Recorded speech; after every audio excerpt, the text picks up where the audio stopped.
Hey, it's Tanner Howell, Captain of the Regina Pats, and you're listening to Pats Cast. Breaks from the line, shoots, stop, rebound, scores! It's Tony again! Another goal from Wilson. Puck intercepted in the middle, short-handed opportunity. Spencer over the line, and he's trying to drag through. Centered in front, scores! Tanner Howe! 8 back goals in 3 consecutive games for Pats captain Howe. Back over the blue line for Regina. Zach Moore. Loose puck in the middle, grabbed by Lancer, he shoots high, stopped by Smith. Rebound pops in front, loose puck, scores! And once again, it's Johnny on the spot, Logan Peskin. Goals in 2 consecutive games for Logan Peskin, once again going to the net.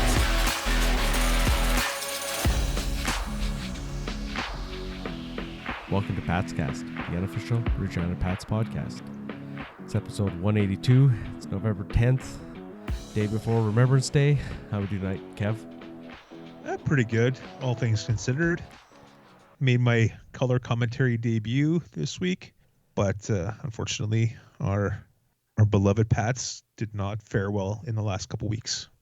Yeah, unfortunately, we didn't have a show last week. I was kind of sick on Sunday, and I felt like crap. And we need some more energy in the show, according to some feedback we got from Tim. I appreciate the listenership, Tim from PA. He's a PA Raiders fan, so appreciate him listening to the Pats Cast. But yeah, we've been kind of doing some late night shows. We don't have, and it's hard. It's hard to get up for a team that's on the downslide. It's difficult. Yeah, sometimes it's a combination of some late nights and not the greatest performances on the ice, unfortunately. But we got a jam-packed show. It's hard to get up when they're not doing well. Yeah, no, for sure, right. But we're gonna try to put some energy into this one. Yeah, it's all gonna things be considered. It's a busy show. We got 2 weeks to talk about things, some off ice stuff too, so we can touch on that. And yeah, we'll talk about the on ice stuff, and yeah, you got your color commentary debut today, so that was pretty cool. I jumped on the post game with you guys, talk about half decent game, but another loss, unfortunately. But yeah, I guess we'll start back kind of chronologically. We'll go start with the off-ice Let's rewind stuff. the clock. Yeah. So the first thing on the docket would have been the trade. Jace Eglund from Wenatchee, a guy that didn't sign with them. I don't know, did it say where he was drafted? 6th round, 132 overall. So yeah, when Wenatchee was in Winnipeg. Yeah, so 2022, so almost 3 years ago now, 2.5 years ago. So yeah, well, he's 17, so yeah, and so a guy that obviously wasn't interested in signing with them because he signed with the Pats 5 days later. So it's nice to see he make a trade and sign him pretty quick. And the Pats gave up. What does that say? I can't even read the graphic. The graphic is so The graphic is kind of washed out. Is that a 6th or an 8th? 6th as well? 8th maybe? I can't tell. Yeah, I can't. And it doesn't say in the release here. 8th round. 8th? Okay. Yeah, the release says 8th round. Oh, yeah. But yeah, the graphic, the way it's blurry. Yeah, it's weird. But anyway, so yeah, a guy that was leading the AAA Midget League, under 18 in Saskatchewan. So, yeah, leading scoring. So that's nice to see. The guy's got some talent, obviously. He was averaging almost 3 points a game down there. Yeah, so he's too good for that league. He's got some skill. Hopefully it translates to this level. To the WHL. Yeah. It's not guaranteed. So hopefully this can be maybe one of diamond in rough almost, or, it's an 8th round, it's a shot in the dark, kind of. Not a shot in the dark. Yeah, take a flyer. A flyer, yeah, that's a good word. And hope for the best. And yeah, like we said, 5 days later he signed. Yeah, and tonight, not to jump ahead to this game, but talking about him, he had a couple really good scoring chances tonight. So doesn't look out of place. He's playing on the 4th line with a couple of the younger guys. So it's nice to see him generate some chances tonight. And he doesn't look out of place, so that's all right. Yeah, definitely not. Yeah, and then what else happened that week? I don't think anything else Pats related. But I do want to shout out Kevin Jordan. He's appeared on the show once or twice before. He's finally completed his quest of visiting all 60 CHL arenas. That's pretty impressive. That is very impressive. No, actually. pretty impressive. That is amazingly impressive. Yeah. And so Steve McLean, he's at 59. He's got Victoria to finish off. But so he's the first then? No. Everybody brags about being No, the he's first. not the first. There's a guy, Oh. Jamie Tozer. He works for a newspaper, maybe, like out in Charlottetown. Okay. He has but- an advantage then. Yes, it's kind of a professional, but he's done all 60. He's working on college D1. He does AHL. He's probably got all the NHL as well. So he was the first to most people's knowledge. I don't know if there's anybody else out there. Who knows? There could be, just because it's not on the internet, right? You never know. Yeah, exactly. But so Kevin is not the first, but he's got a write-up. He does a write-up on his website of all the arenas he visits. So he's got OHLarenaguide.com, QMJHLguide.com, and then WHLarenaguide.com. So you can go there and read all the reviews on his experiences at these rinks. And then he did do a list from 60 to 1. And what was number 1? Regina was 14. So Surprisingly, 14. in the top quarter, but he kind of leans. He's kind of an old school barn kind of guy, right? Good. And I can't remember what number 1. It was Val-d'Or, I believe. Let me just bring it up here. Yeah, Val-d'Or was number 1, Sherbrooke 2, Kitchener 3, PA was 4. Now I did go on the trip with him and Steve to PA. We did PA, Moose Jaw, and Swift Current that weekend. We did a 3-3, and the experience in PA was very good. We talked about that weekend. That was in 2019, fall 2019. So if you're a new listener, you haven't heard that episode. But yeah, our experience in Moose Jaw was less than stellar, and Swift Current was it was all right. Nothing too crazy, nothing too bad. But the experience in PA was just generally just good. Like the rink was good, the fans and the people were outstanding. Like that's really what made it, right? The people were so good in PA. You know, going to Moose Jaw lately, the experience has not been good for Pats fans in Moose Jaw. Just the people there just aren't the greatest, and they let you know, right? Whatever. I know it's a rivalry, but I mean, just the people in PA were just so good. So it was a fun experience for all of us that weekend in PA. But yeah, so I want to shout out that to him, and yeah, that's quite the task he's taken on, and yeah, just something he's interested in doing. So that's awesome. That's very cool. Then I guess the other off ice thing would be the NCAA ruling that was imminent. Like it's going to happen. You know, within the last year, people are like, "Oh, this might happen," and I follow college football quite closely, and I'm like, "It's not might happen. This is going to happen." Like it's the NCAA starting can't to go stop it. down. Yeah, they can't stop it. If they don't change the rule, it's going to go to court. They're going to lose. Players are going to be eligible. And I said before this season started, I said next season, guaranteed.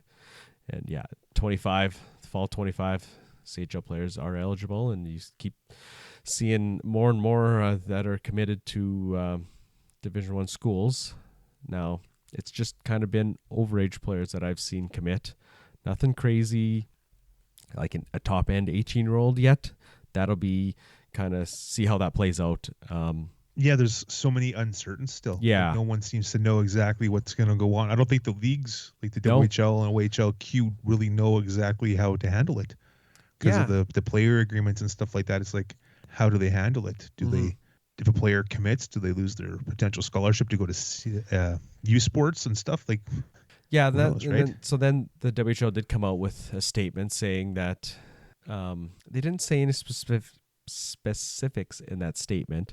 They just said they're pleased to welcome the top end talent from Western Canada, kind of just promoting themselves as, hey, we're the best option in Western Canada in the US, and then you can go play Division I, right? So now we did see a tweet from an agency, I believe. Now I gotta find that. I should have had that up sooner. Yes, Bartlett Hockey. So they're an agency, and they brought out a statement on November 7th. And obviously, they're kind of responding to this and talking about the details of this. So there's obviously some stipulations. CHL players can play in the NCAA only if they don't accept more than quote unquote necessary expenses from the CHL team and stuff like that. And there used to be like the 48-hour rule. Players could come to camps for 48 hours on their own dime and then head back and to wherever they live, and then still have NCAA eligibility, because you can't accept gifts and all this and that jazz, right? Obviously, you still need to meet the school requirements to play, and if you've signed a pro contract, like if you're 18 and you've been drafted and you've signed your contract, you can't go play NCAA. That's a no-no. You see that in NCAA, like as soon as you sign, you leave You're school. gone. Yeah, you have to leave. You're gone. So, and then what else there? And then it says league rules may vary in relation to CHL education packages. The WHL and OHL have indicated that education packages will be forfeited if a player leaves for the NCAA before fulfilling all years of the WHL or OHL contract. These leagues have indicated they will not do 1 or 2 year contracts going forward. So if you sign, you're signed till you're 19/20, right? So the Q has hinted that players may be able to access their education package even if they leave early, but this could change. So Yeah, so there's lots of uncertainty still. yeah, right. There's still nothing, because it's pretty new. exactly. So- Right. It's all kind of on the fly, and the leagues are still trying to figure this out. This isn't from the league. Remember, this is from Bartlett Hockey, from a player agency. So they continue on here. Based on current CHL contract language, we do not believe a CHL team can prevent a player from leaving to go to the NCAA during the term of their contract, but the player will likely forfeit some or all of their education package if they do so. And I mean, that's fair. Like, you can't stop a kid from leaving. Like, kids leave the WHL all the time. They're like, yeah, no, for they one reason leave. or another. Yeah, they leave to go play junior A. They leave to go play whatever. They leave and quit hockey sometimes. Yeah, exactly. So yeah, there's nothing wrong with that. There's nothing, I don't see untoward there. And then the next point is during the season, players cannot freely jump to the CHL from other leagues, even now if it's a desired path. So I've seen some NCAA guys now leave, USHL guys have left and joined the OHL. I've seen that. NCAA committed guys. NCAA committed guys, yeah. So it says the CHL team will need to negotiate the transfer of the player's rights from his current team. So that'd be interesting to see what kind of happens there. Yeah, would it be like a trade kind of thing? Like, you give us some money, you can have a player. Yeah, like you see in these lower leagues, player development fee kind of thing, right? Yeah. Because you're not going to trade somebody off your OHL roster to send to the USHL, right? So Maybe that'll start happening. maybe, yeah, you never know, right? It could open a whole new ball of wax for all these teams, everybody around. Yeah, so It's it'll be going interesting to see. It's going to open a whole bunch of new windows and doors and Yeah, everything. It's going to be crazy. Yeah, it's going to be different. Or it could be just kind of whatever. It is what it is. Nobody does much, or it could be one of those things where everybody starts going everywhere. Yeah, it's who knows what's going to happen. And I mean, the NCAA, NIL and all this money thing is changing on the fly as well.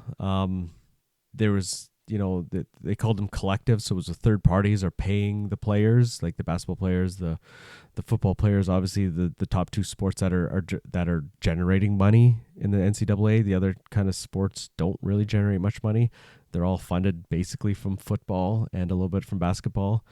But now the schools are starting soon. They're going to be paying the players directly. There's not going to be a third party kind of payments now. So that's changing kind of on the fly. And I don't mean to bring in politics, but the election does affect that as well, especially if the Republicans do take the House. So they'll have the House, Senate, and obviously the government.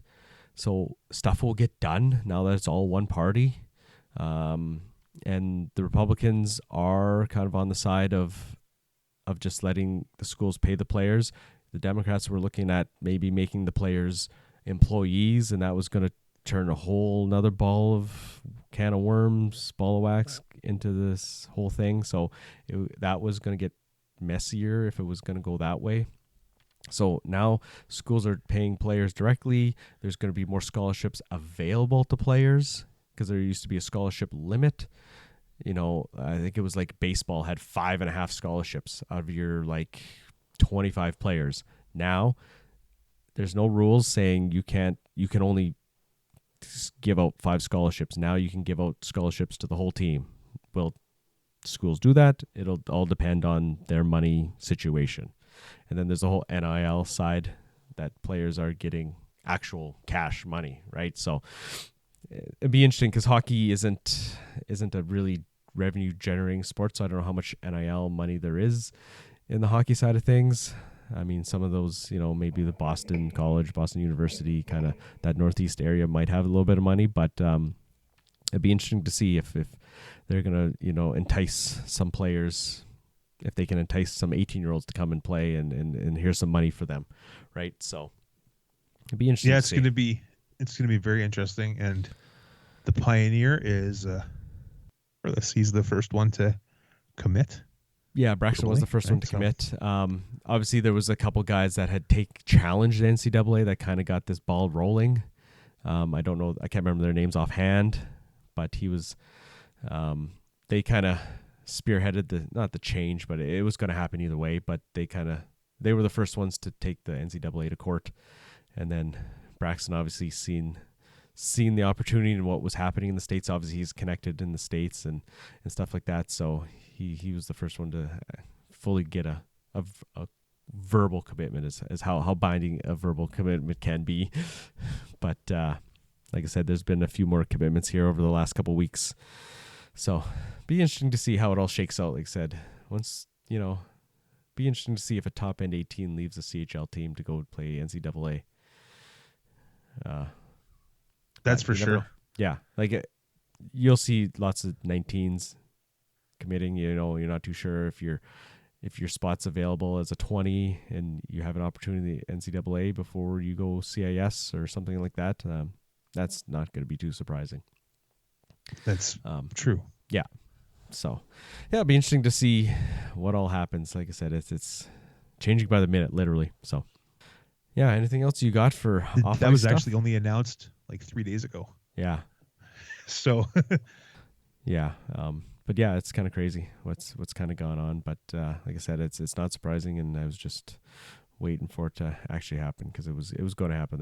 They had to happen, and I know I heard kind of in the off season, the coaches are going to vote on this whether they want it or not, and it didn't sound like they wanted it. And I'm like, listen to this interview. I'm like, the coaches got zero say in this. Like, yes, they can not take CHL players on their team, but they can't stop this change from happening. it might be good for some programs that don't really have like a huge basketball presence or football presence, maybe build up their hockey presence. Yeah, for sure. You look at Arizona State's kind of like the trendsetter. They're not a typical hockey school, but they've really put a lot of effort into their hockey program. Yes, it's Braxton's chosen school, but they're the only Div 1 college out west. Like they're like an independent. They were an independent, and they were flying to all these eastern schools just to play Div 1 hockey. So that's kind of like maybe some other schools can start doing that and building up maybe more of a hockey presence in the West, because you know it's obviously pretty heavy in the East, the Northeast especially. So maybe some schools will go from just what's the word? I can't think of the word offhand, but just like a basic hockey program where they're not Division 1, they're just like a club hockey, and students like literally pay to play. Yeah. So, but yeah, it'd be interesting to see, and it's good that players have more options. There's nothing wrong with that, right? So, for sure. All right. So Now, how does that affect everything else? We don't know. It might no, affect right? How does it youth affect sports. recruiting, even WHL recruiting? Right? Like, I don't know. Yeah, BC. so it's I think it will help. it's I don't think interesting. it will hinder, but because at least you get guys that teams pass on the draft right? Because they're like, oh, maybe want to go to college, right? Like, so you and pass this on them. this might help bring in American kids too. That too, yeah. Anything Instead to of bring playing- up the talent level, right? Yeah, instead of sticking it out in the USHL or whatever, maybe they'll pop in up here. Maybe it might help the US division teams a little bit more because of American teams, American players might want Yeah. to play quote unquote closer to home. Yeah. But hey, it's something we'll have to wait and see. It Yeah. might be really good. It might not be good at all. Yeah.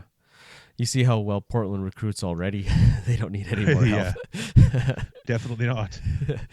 But yeah, it is what it is. So, all right. Well, I guess we should talk about the on ice stuff. And rewind it a bunch. Yeah. So I got 6 games. Fortunately, the Pats are only able to pull out 1 point in these 6 games. And that's a big ouchie. Yeah. The Pats were in basically all these games, except for maybe the Medicine Hat game. Kind of got out of hand, but I mean, it's Medicine Hat. It's not too surprising. Medicine Hat hasn't been super consistent, but they do score goals. Yeah, they give up some goals. They score a lot of goals. Yes. Yeah, I guess start off with the was it a Tuesday? Yeah, it was a Tuesday night, right? Because it's such a short week that week. PA in town and a 5-1 loss. They didn't get off on the right start.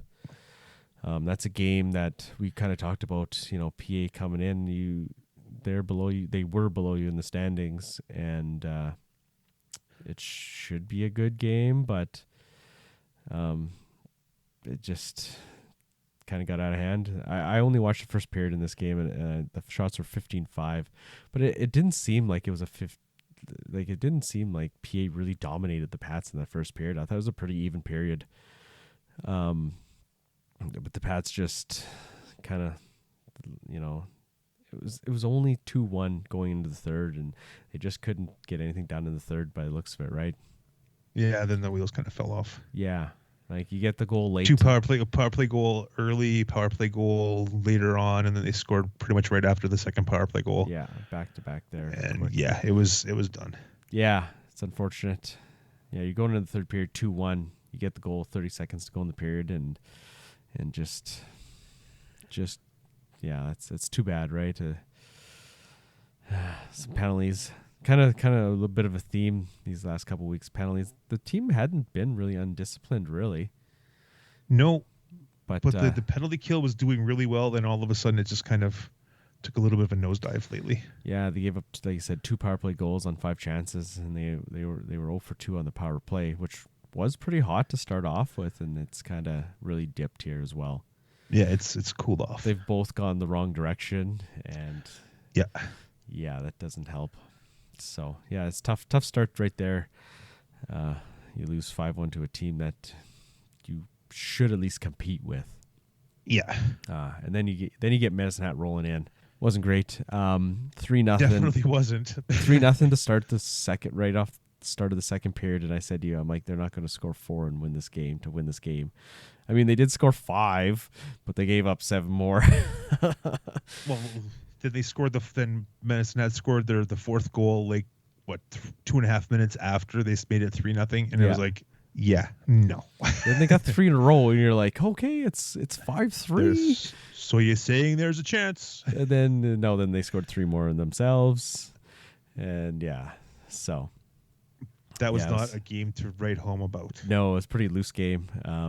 Very, very loose. And we talked about this on the broadcast about Lethbridge, Medicine Hat. So the next week, this past week, Medicine Hat's up 6-3 on Lethbridge, and I text you. I'm like, oh man, Medicine Hat's rolling another team, and then Lethbridge goes on to score 4 unanswered and win the game 7-6, and I was just like, oh, geez, Lethbridge, man, they're what a comeback. Like, and then they roll into Moose Jaw. They scored 7, and you're thinking, oh man, they're rolling into Regina. Ooh, this could get ugly. But we'll get to that game. But yeah, Medicine Hat's playing some river hockey here. Yeah, they score a lot, but they do give up a lot Hunter as St. well. Martin at 5 of the 10. Did he get credit for 5? Yes. They took the Pickford hat trick away and they gave St. Martin 5. I wonder if I got credit for that in in fantasy. I think I still won with 4, but anyways. Yeah, so it's yeah, I mean, not too unexpected. I'm not too surprised Medicine Hat scored 10, but it was just unfortunate. But 10 though, the Pats have been hanging in pretty good. Yeah, all year except for that game. Like, yeah, 5 goals. They haven't gotten blown out all year, and I mean, yeah. Well, technically 10-5. They scored 5, so it I know, wasn't right? Like, it's a blowout, but it's a close blowout if you want to call it. Yeah, that. like, I don't know. Try to pick the positives out of yeah, there. I Right? know. You scored 5 on Medicine Hat, but like I said, Lethbridge just scored 7 on Medicine Yeah. Hat. So, but Lethbridge has got a little bit more. They do. Offense than the they do Pats, for so. sure. But yeah, Medicine Hat's starting to get rolling here. Like I said, they've kind of struggled out of the gate a bit, but they're kind of rolling now, and they're only going to get better, I think. So And once they get healthy, apparently they got a few injuries still, and they have Yeah. Lidstrom still out in Columbus. Lindstrom, Who knows Harasani. when he's coming back? Yeah. And yeah, so anyways, well, that's enough of that game, really. Now you head into Swift Current, and it's another game that should be competitive.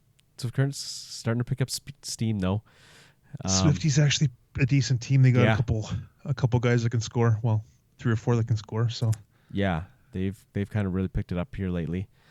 And like I said, I didn't see much of this game, but what did you think of this one? I mean, it's a road game. It's a 4-2 game. I mean, it was a game. yeah, nothing to write home about. Again, No. power play 0 for 6. Penalty kill was only 2 for 4, right? So Yeah, there's kind of the special difference in the teams. game. Special teams are killers. The Pats did put a lot of shots on Rocha. Yeah, But 39. they just couldn't. They couldn't buy a goal. They weren't getting any good bounces or anything. But it is what it is when you don't have the offensive flair like a lot of other teams do. Yeah. You don't tend to score those goals. Mm-hmm. But like they worked hard. They got 39 shots. But 0 for 6 in the power play, only killing 2 of 4 penalties. That's Yeah. tough. No matter who they're playing, that's tough. Yeah. Yeah, it's too bad. It's another game that you could have maybe had, but didn't.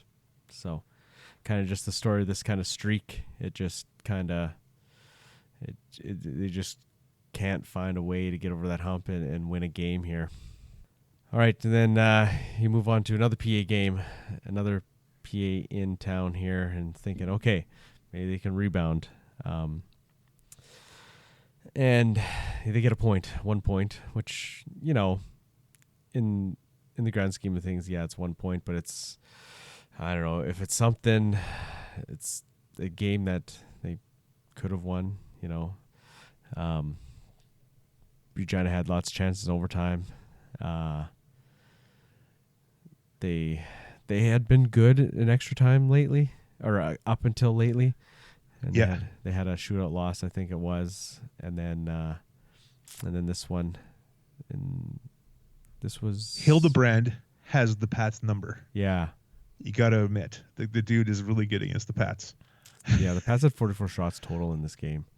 7 in overtime. Yeah, and yeah, it's unfortunate, but you know, it's a close game. Like, you know, you can't argue with it. They're right there. It's just, but it was, again, just can't get over that hump. Like, just can't win a game. PA's finally coming on, and then they've passed the Pats in the standings. But yeah, it was unfortunate. Yeah, it was. But hey, got a point. They were down 3-2 going into the third period. They tied it up early with a power play goal. Took it to overtime. Took it to them in overtime, but Hildebrand stood on his head. But again, special teams, hey, 1 for 3, not bad. But 2 for 4 killing penalties, Yeah. yuck. That's bad. You can't win with a 50% penalty kill. No. Can't out with the lack of goal scoring the Pats do have. you can't outscore that. Yeah, exactly. That's unfortunate. And then you look at the goals by PA. They got their young guys, Meunier and Moroz. Like, they've got their young guys stepping up and scoring goals, and the Pats, need to find some guys to step up. Yeah, there seems to be some sort of like lack of chemistry. I don't know what it is. Like, the players seem to play well. They're getting shots. Like, they had 44 shots against PA. Yeah, they just can't get a bounce or just find that. They don't like. I guess rhythm there's a lack of puck luck, lack of finish. Like, we all know that the Pats aren't going to score a ton of goals, but I think once the floodgates open for some of these players, it might be a thing that continues on the rest of the season. I hope, but we'll have to wait and see. Like this next little bit is going to be tough treading. Yeah. Like we talked about it, there's so many home games here, October, November, into November, and that big looming road trip is coming up, and the team is, I don't want to say struggling, but they are kind of struggling. And then to go on, Well, 5-11 right now is tough. yeah, and then Very tough. you're going on quite a few road games here coming up. And it's not great. So, so just touch on these last few games. Brandon comes to town. Pat's just, I don't know. Again, just they get it to 3-2 or mid third, and then it's 5-2 final, but it's two empty netters. Like, they were there, and like They were, yeah. just couldn't get it done. Like, yeah, it's just unfortunate. And like, they go 4 for 4 on the penalty kill that game. They get a power play goal and just still can't get it done. They couldn't get the equalizer. Yeah, but and like that game, Pine made some huge saves. Like, man, he's been pretty darn good. Like, Very, very, very good. yeah.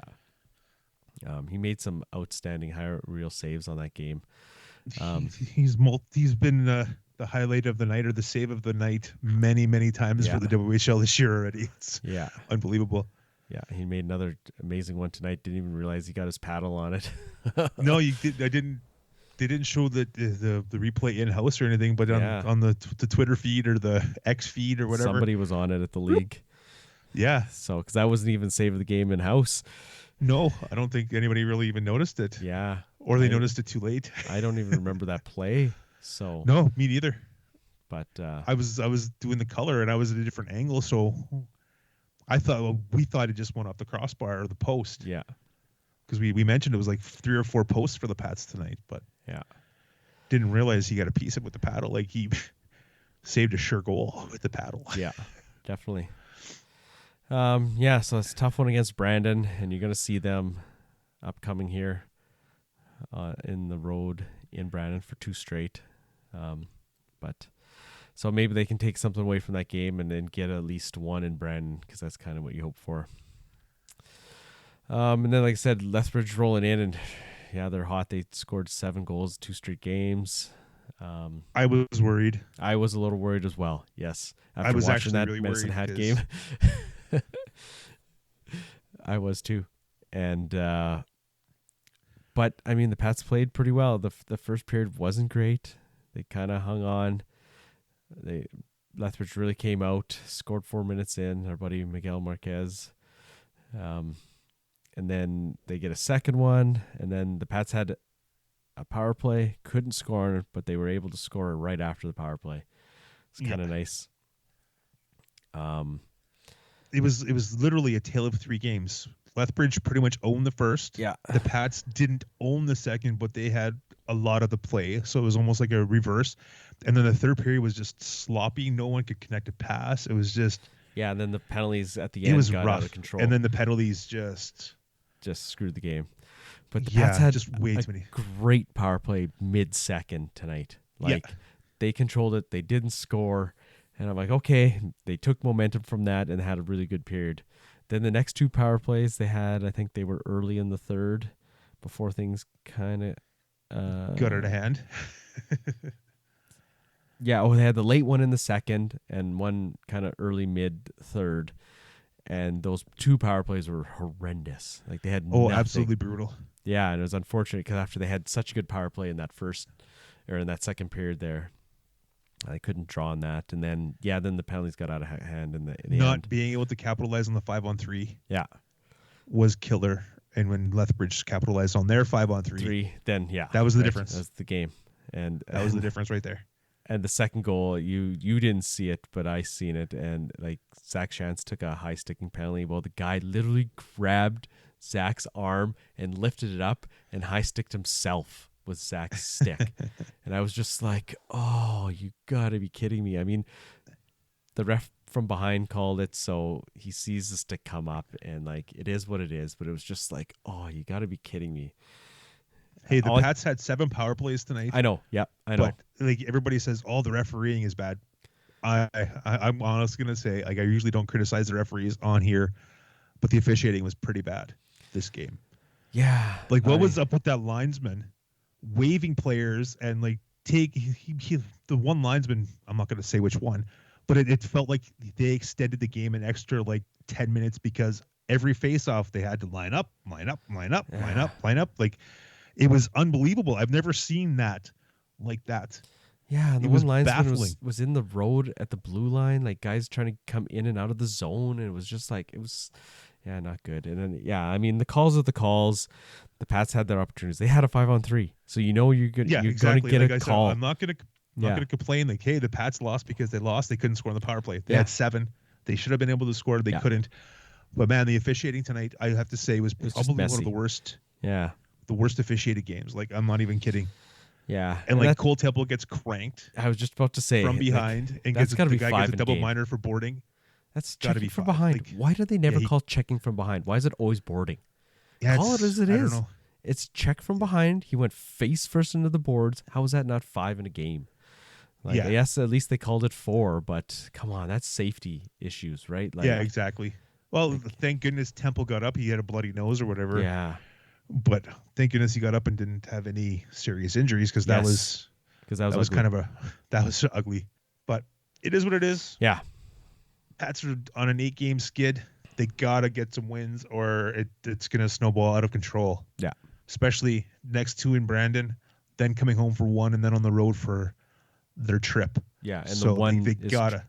and the one is Tri-City. They're on 11-game heater right now, so that's could be ugly as well, right? Like nothing good is on the sked here. Yeah, it's All right, we're having some technical difficulties here. Skype's not. so if it's a little discombobulated, we Yeah. apologize. There's going to be a we don't know bunch what's of going on. editing tonight for me, but yeah. So I think we left off. We were talking about the Red Hot Tri-City Americans coming in, going to Brandon, and going on the West Coast road trip, which is tough. Is always a tough trip, no matter how good the team is. But with the team, Hopefully, it's going to be good for them to get away, Yeah. together, get away. But this could be one of those ones where everything snowballs downhill. like kind of like It- last year, it right? gets, where it gets going and it just won't stop. It Yeah. just continues on. So hopefully they can turn it around, but we'll see what happens. Yeah, definitely. So with that, we should jump to our interview. We got Tanner Howe, chatted with him after a recent game, kind of get an update on his kind of life since the end of last season. It's been pretty busy. His summer was pretty impressive. Yeah, Very busy. some ups and downs, a couple injuries, but yeah, had a quick chat with him. So it was nice to just sit down with him and kind of get his take on his off season and all the experiences he had. Get a little update on his life and hockey and stuff. It was kind of cool. Yeah. So, well, with that, we'll let you tell you his story. All right, we're pleased to welcome back Tanner Howe to the show.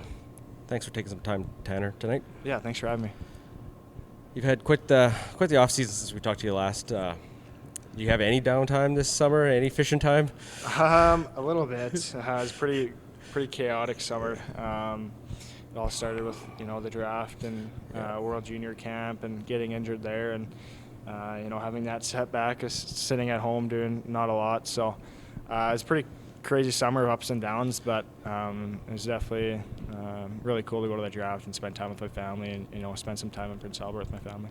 Yeah. So going to Vegas and like the Sphere, just seeing that on TV, like it was quite the setup, wasn't it? Like it was kind of wild. Yeah, it's nothing like I've seen before. It was crazy. I couldn't believe it when I walked into it, and there was those AI bots talking to people and stuff like that. And the whole screen was just crazy. Yeah, on TV it was just wild. Like the stuff that they were putting on TV. It was I couldn't imagine it in person. Yeah, no, I mean, like, yeah, it doesn't even look real. yeah.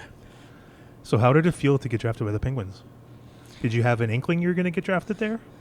I honestly didn't know, but when they kind of had that pick, I was like, okay, I had a really good meeting with them, and I was hoping for it, and luckily I got picked there. And going to main camp at Dev Camp, it was so cool. It's such a great organization, and everyone there is there to help you and kind of make it to that stage. And I couldn't ask for a better team to go to.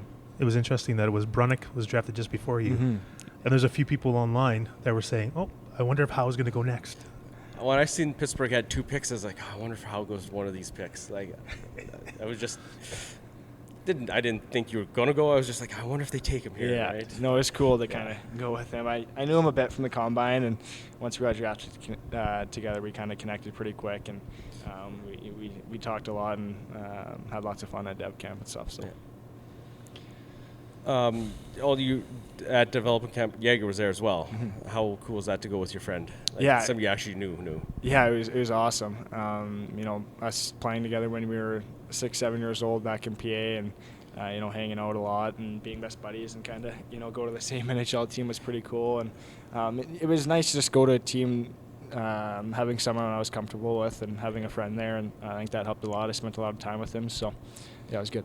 Yeah. You signed pretty quick there. Like, what was that kind of?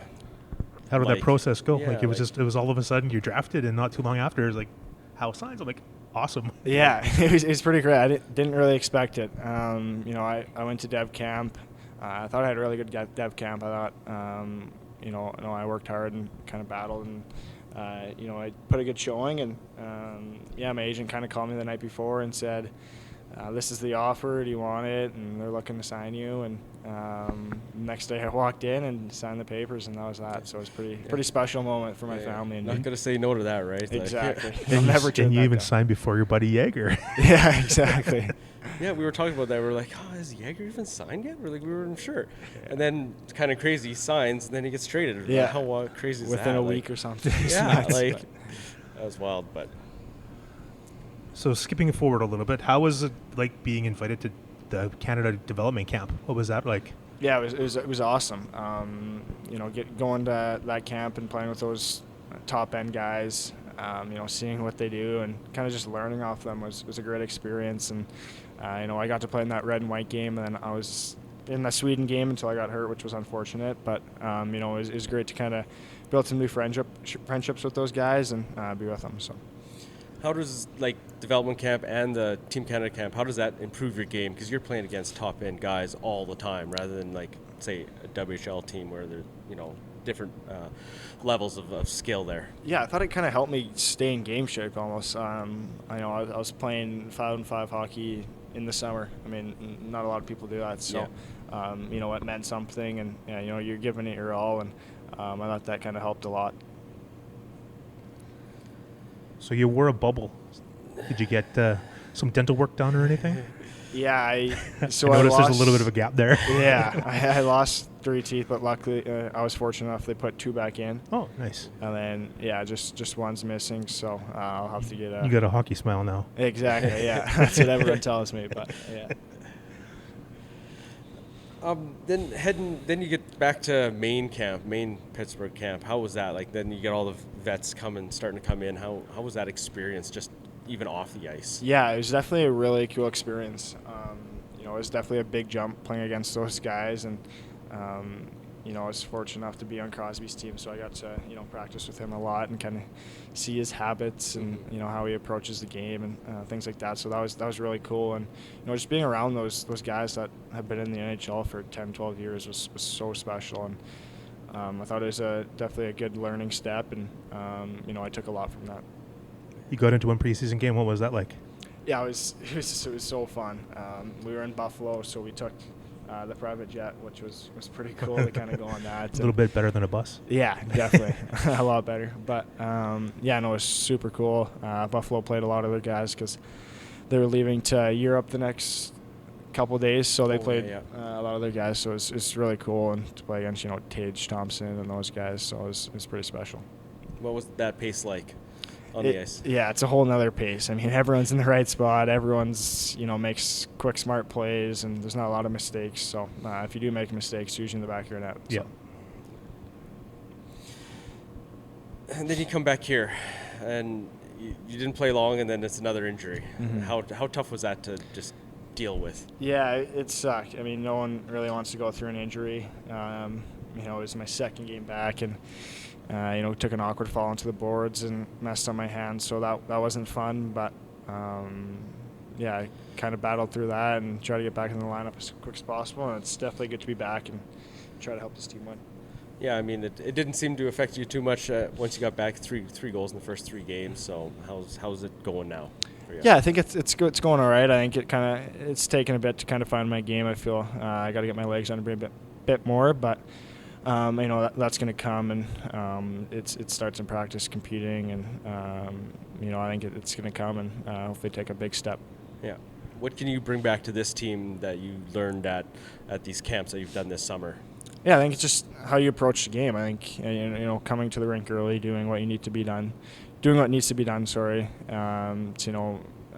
make you perform at your best, and doing the little things in practice that get you better and get you to the next level. So I think I bring that kind of leadership. Yeah. Okay, rewinding it just a little bit. What was it like to see your brother get drafted in the Western Hockey League? Yeah, it was awesome. Before the draft, me and my family were kind of like, oh, I hope he goes to PA. Like, wouldn't that be something? They haven't took a hometown kid in a while, so. When he got drafted, my mom started screaming. My dad called me. My agent texted me. It was pretty funny, but he was so pumped, and I think PA's got a bright future ahead of him, and hopefully he can make that team next year and have a great career. Does he chirp you because he got drafted higher than you? No, he doesn't. No, not yet. No, not yet. Not yet. He can't. He's younger than you, eh? No, yeah, he can't. Yeah. Yeah. So, So. What's kind of the outlook for you for this season here? Just, you possibly have Canada Camp on the horizon again. What are you looking for there?